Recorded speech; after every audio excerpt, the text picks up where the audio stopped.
bweggwire. Wazira ensonga eno kyo ekitongole eky'amawanga amagatte nti kabe kitandise okukyusaamu nga kibita mu bakungu baakyo abali ku lukalu lwa Africa n'ebindi ku bitongole ebigawa buyambi bakuba nti gavumenti erina okutayinaisira ku kusomesa abantu bute basobola okukola empiya n'okufuna obugaiga nga emirimu egifaana oti ne gino bamaze okugyega. Ambassador akikirira ekitongole kino ku lukalu lwa Africa ng'ali kwidde okulambula eddindi ku di project egiteereibwawo mu iwanga erya Uganda era nga bano basinze inaitesira ku district ya Lugazi. Akuba nti Uganda eyiddwiremu abakugu abasobola okukola emirimu egy'omikono nga buti ekiri ku bulamu n'abantu okuba n'obwongo okuyiiya emirimu ekisinga bagyeze bayidde agifunamu batya empiya. One key skill that is missing here is entrepreneurial skills. People talk about interpersonal skills. They learn the vocational skills of sewing or repairing motorbikes. We need to teach entrepreneurial skills because the truth is, no one is coming to help. Uganda needs to help itself. The talent is there. The artistry is there. You already have engineers. You already have lawyers. You already have bricklayers. You have people who can build things. You have people who can make things with arts and crafts. There's so much wealth in the human capital and in the resources that are here. Era onnayinonola nti okwefaanyiza kwa Gandhi ku mawanga agaakula abavubuka n'abantu abali mu iganga erya Uganda n'olukalu lwa Africa balina okwongera okuba abayiiya okusobola okukombagala. Confidence is missing for Uganda, for Africa to create its own brands.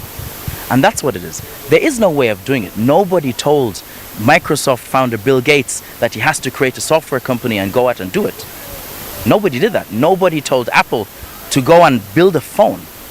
They looked at an opportunity, they thought about what they can do.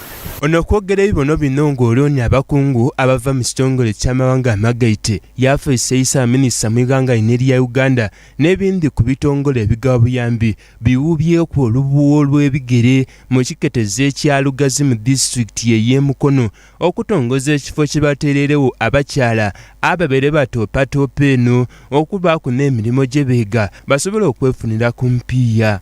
Since almost 5 years I do this work with Sounds of Hope. And not just in Uganda, also in Gambia. And this is the last project. We built the skills center since February this year. Era okwogera kuku n'abandi kwabo abakulembera ekifo kino batwinonoera ebindi ku bintu bye balijja okutaakwesira. The youth is our target in this program. The women that we are going to help this time comes because we want them to be sustainable.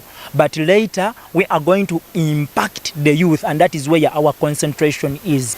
Kati ffe twagala tuteekewo enkolagana nti gwe ng'omuvubuka alina bizinesi eyo, gwe ng'omukyala alina bizinesi, tuku mentoring oba tukuteeka mu kiwandiise ne tukuwundabunda ne tukupreparing ofuna ssente ez'okuzzaayo ku interest rate nga ntono. Abaganyumirwa mu nteekateeka zino nga kw'ote n'abakulembeze balaze ebindi ku ebyo gavumenti by'erina okutaakwesira. Abantu balina bizinesi ya njawulo, abalala balungi, abalala balina bizinesi zino z'okutunda obuntu buno, mukene, nyaanya, birinyanya, bogoya, bizinesi ng'ezo. Abalala balina program zino z'okulundako nkoko, afulumiza 3 weeks then atunda n'aleeta endala bebityo. Kubanga obeera n'omulimu gw'omu mutwe oyo ajja kuyita otuulaawo awakaawo enviiri zitandikira ku mutwalo gumu n'ekitundu.